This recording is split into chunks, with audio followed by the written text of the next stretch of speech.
ओम नमो भगवते वासुदेवाय। ओम नमो भगवते वासुदेवाय। ओम नमो भगवते वासुदेवाय।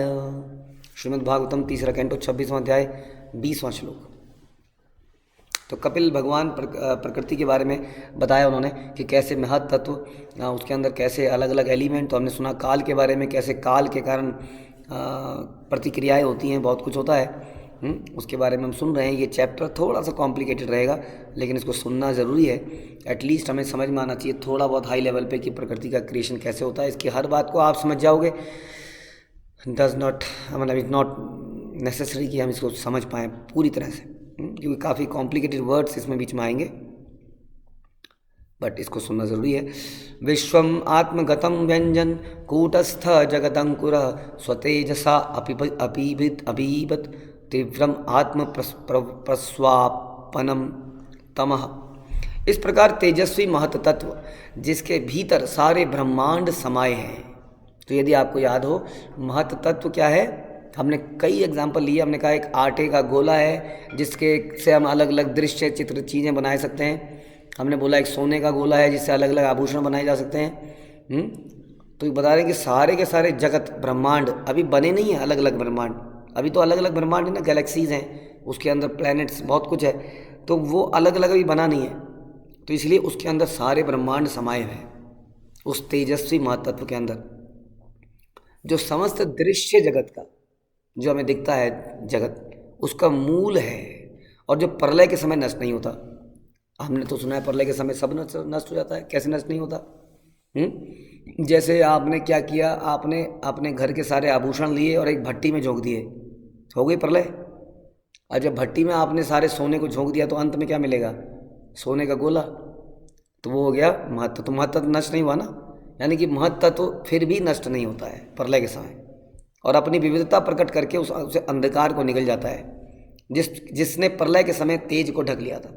तो प्रलय को बता रहे हैं रात्रि की तरह, क्योंकि जब प्रलय होती है तो सब कुछ खत्म हो जाता है, सारी वैरायटी समाप्त हो जाती है। और जब महत्व तो प्रकट होता है तो क्या करता है? धीरे धीरे अंधकार को समाप्त करता है, क्रिएशन का समय आ जाता है। क्रिएशन को यहाँ पर उजाले की तरह बोल रहे हैं और एनाइलेशन को अंधकार की तरह बोल रहे हैं। फिर कहते हैं यत सत्व गुणम स्वच्छम शांतम भगवतः पदम यत आहु वासुदेवाख्यम चित्तम तत् महतात्मकम। सतोगुण जो भगवान के ज्ञान को की स्वच्छ शांत अवस्था है। और जो सामान्यतः वासुदेव या चेतना कहलाता है, महत तत्व में प्रकट होता है। आगे थोड़ा सा और आएगा, इसमें कंफ्यूज नहीं होना है। अभी पहले आएगा कि अहंकार आता है, तो अहंकार के बाद ये तीनों गुण आते हैं, सतो रजो और तमो। यहाँ पर सतो को थोड़ा एडवांस में भी बता रहे हैं पहले ही, कि जो सतोगुण है वो वासुदेव चेतना है, वासुदेव है। हाँ, ये वासुदेव ही कृष्ण है, वसुदेव के पुत्र को ही वासुदेव कहा गया। और वासुदेव चेतना मतलब शुद्ध चेतना।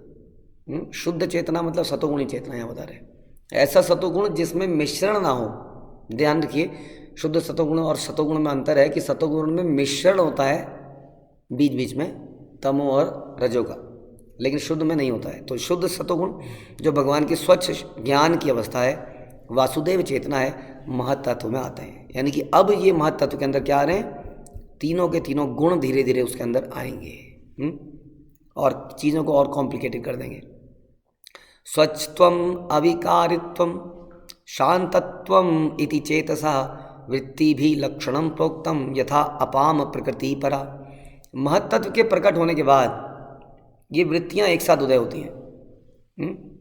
और इनके संसर्ग, जिस प्रकार जल पृथ्वी के संसर्ग में आता है तो अपनी स्वाभाविक अवस्था यानी कि स्वच्छ, मीठा और शांत बना रहता है, उसी तरह विशुद्ध चेतना के विशिष्ट लक्षण शांत, स्वच्छ तथा अविकारित्व हैं। तो विशुद्ध चेतना मतलब सतो। तो सतो गुण के बारे में हम थोड़ा चर्चा करेंगे आगे आने वाले श्लोकों में, लेकिन इससे पहले ये श्लोक सुनते हैं। महत्तत्वात् विकुर्मणात् भगवत वीर्य संभवात् क्रियाशक्ति अहंकार त्रिविध संपद्यत वैकारिका तेजश्च तामसा च यथा भव मनसा च इंद्रियाणाम च भूतानां महताम अपि। महत्तत्व से अहंकार उत्पन्न होता है।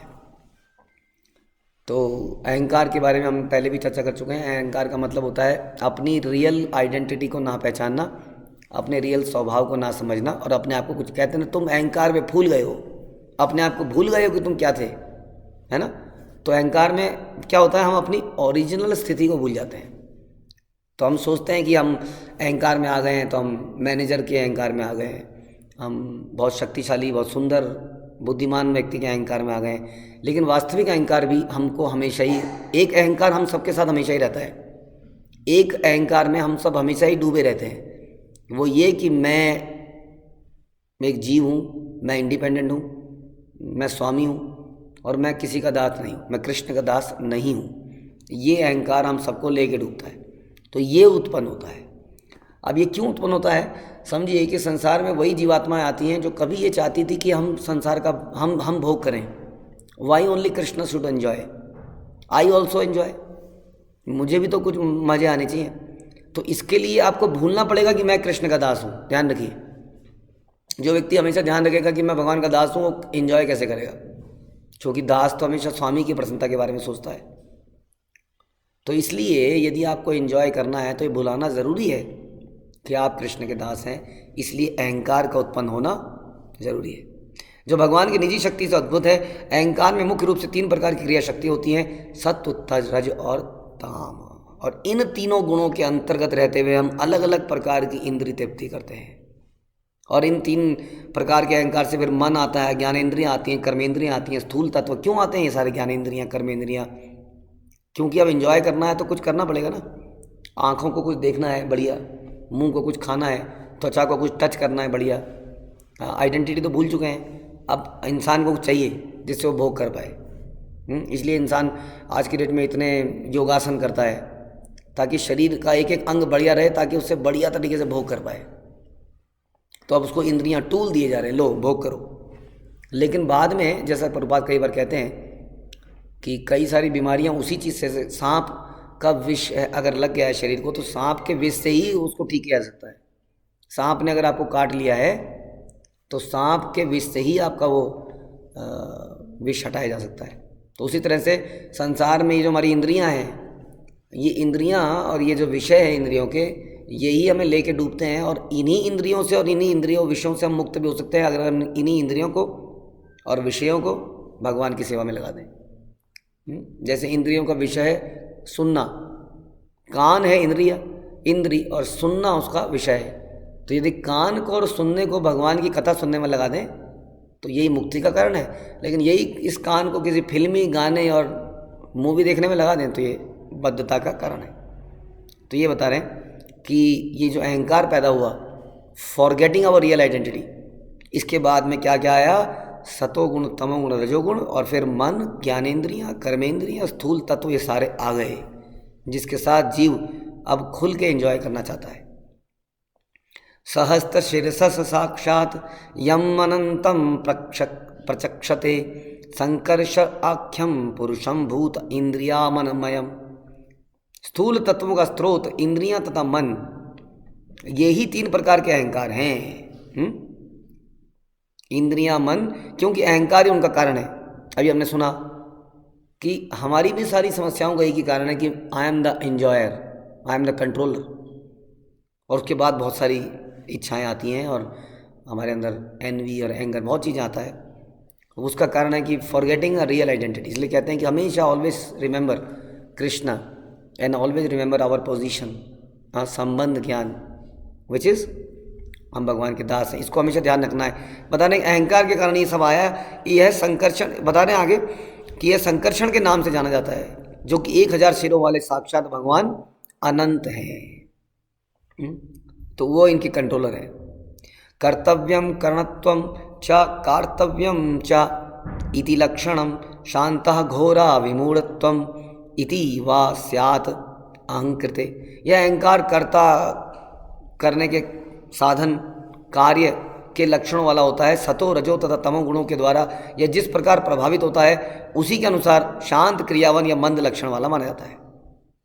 तो अहंकार भी 3 प्रकार का हो सकता है। पागलपन, सतोगुण में अलग तरह का पागलपन है, लेकिन थोड़ी शांति है, थोड़ा ठहराव है, संतुष्टि है। लेकिन रजोगुण में और ज़्यादा अग्नि लगी है, और तमोगुण एकदम डिफरेंट है। तो बता रहे हैं कि ये अहंकार अलग अलग तरीके से प्रस्तुत होता है, जैसा जैसा जो व्यक्ति जिस गुण से जितना प्रभावित होता है।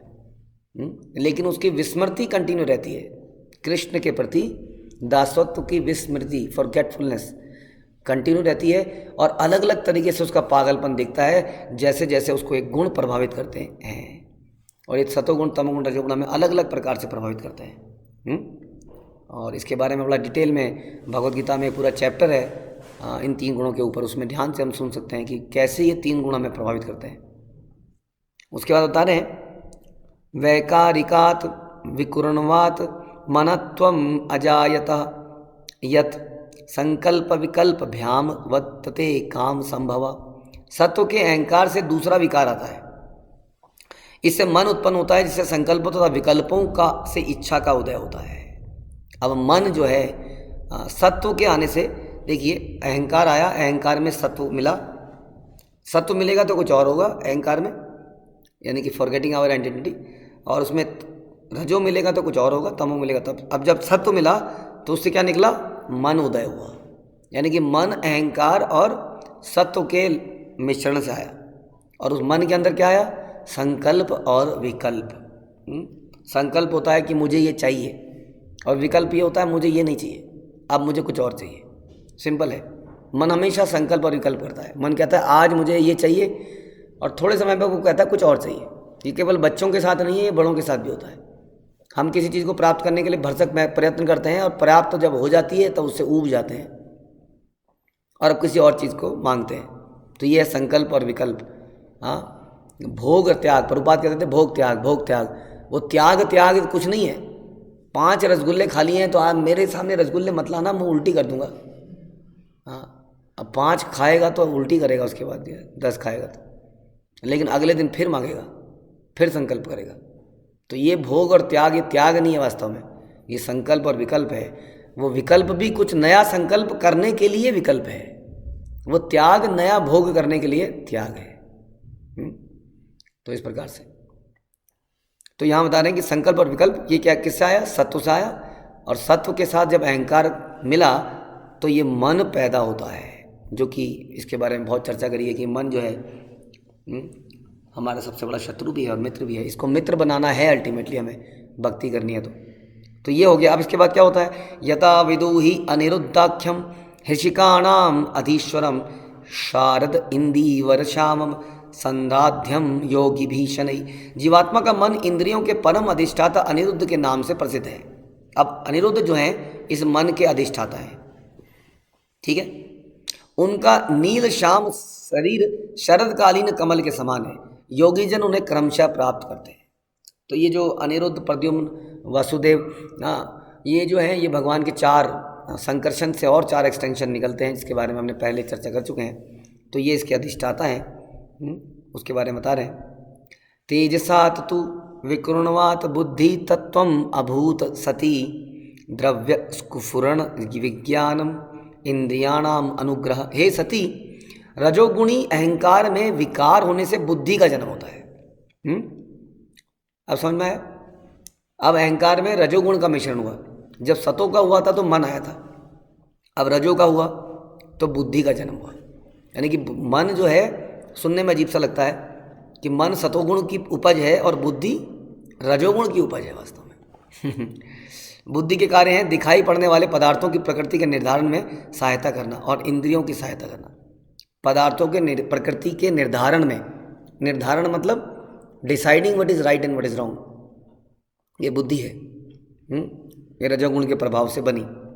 और वास्तव में हमको समझना ये है कि चाहे किसी के प्रभाव से भी बनी हो, कोई भी व्यक्ति चाहे कैसी भी स्थिति में हो, उसको शुद्ध बनाया जा सकता है। एक बहुत बड़ा एग्जाम्पल हमारा आई थिंक मुंबई से निकला है, और भी कई एग्जाम्पल, हालांकि बहुत सारे एग्जाम्पल हैं, जिसमें कोई व्यक्ति वहाँ के झोपड़पट्टी में रहने वाला व्यक्ति, वो निकल के आज की डेट में कांग्रीगेशन लीडर है, वहाँ का one of the congregation leader है।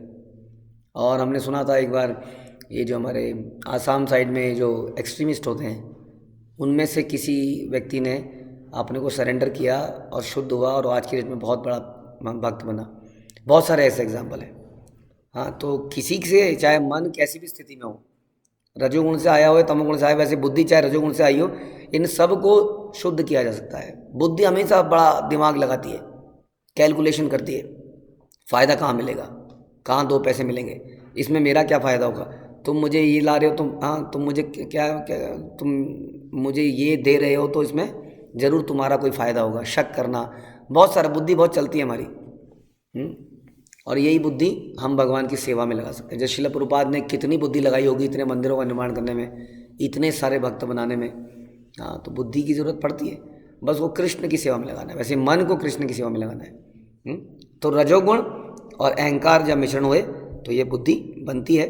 और उसके बाद में उधर है संशयत विपर्यास निश्चय स्मृति एव च स्वाप इति उच्यते बुद्धे लक्षणम वृत्ति पृथक। संदेह, विपरीत ज्ञान, सही ज्ञान, स्मृति तथा निद्रा, ये अपने भिन्न भिन्न कार्यों से निश्चित किए जाते हैं और यही बुद्धि के स्पष्ट लक्षण हैं। जैसा अभी हमने चर्चा किया, शक करना, दिमाग लगाना, कैलकुलेट करना, याद करना, कभी भूल जाना, अलग अलग लक्षण हैं। तो उसको कैसे हम शिला प्रभुपाद बोलते थे, बुद्धि को तेज करना चाहिए। किससे? बुद्धि हमारी प्रखर होनी चाहिए, शास्त्रों से बुद्धि को तेज करना चाहिए। बुद्धि एक कुल्हाड़ी की तरह है, कुल्हाड़ी को अगर तेज नहीं करोगे तो धार नहीं लगाओगे तो बेकार हो जाती है वो। और उसको धार कैसे लगाते हैं हम? धार लगाते हैं शास्त्रों से, साधु की बात सुन के। अगर बुद्धि को साधु और शास्त्रों की बात के अनुसार चलाया जाए तो बुद्धि हमेशा सही डिसीजन लेगी, नहीं तो ये बुद्धि ही आपसे गलत काम कराएगी, जिसका काम है गलत और सही की डेफिनेशन करना। हर व्यक्ति जो कि बैंक रॉबरी करता है, मर्डर करता है, वो भी तो बुद्धि लगाता है ना करने से पहले। अब बताइए उसको बुद्धि कहाँ गाइड कर रही है? तो केवल बुद्धि के प्रखर होने से काम नहीं चलेगा। जो आजकल की जनरेशन, आजकल के स्कूल कॉलेज कर रहे हैं, वो लोगों को इंटेलिजेंट बनाना चाहते हैं। हाँ, उनकी बुद्धि तो तेज हो गई है, लेकिन वो बुद्धि उन्हीं का गला काट रही है, वास्तव में उन्हीं के लिए नुकसानदायक साबित हो रही है। तो इसलिए बुद्धि को शास्त्रों से, शास्त्र, गुरु साधु शास्त्र की बात से तेज करना चाहिए, तब वो सही होगी। तो इस प्रकार से बहुत सारे लक्षण हमने सुने, किस प्रकार से अहंकार में अलग अलग तत्व, सतोगुण, रजोगुण, तमोगुण मिलने से क्या क्या उत्पन्न होता है। तो इसको आगे और चर्चा जारी रखेंगे। अब यहीं समाप्त करते हैं। शिला प्रभुपाद की जय, ग्रंथराज श्रीमद् भागवतम की जय।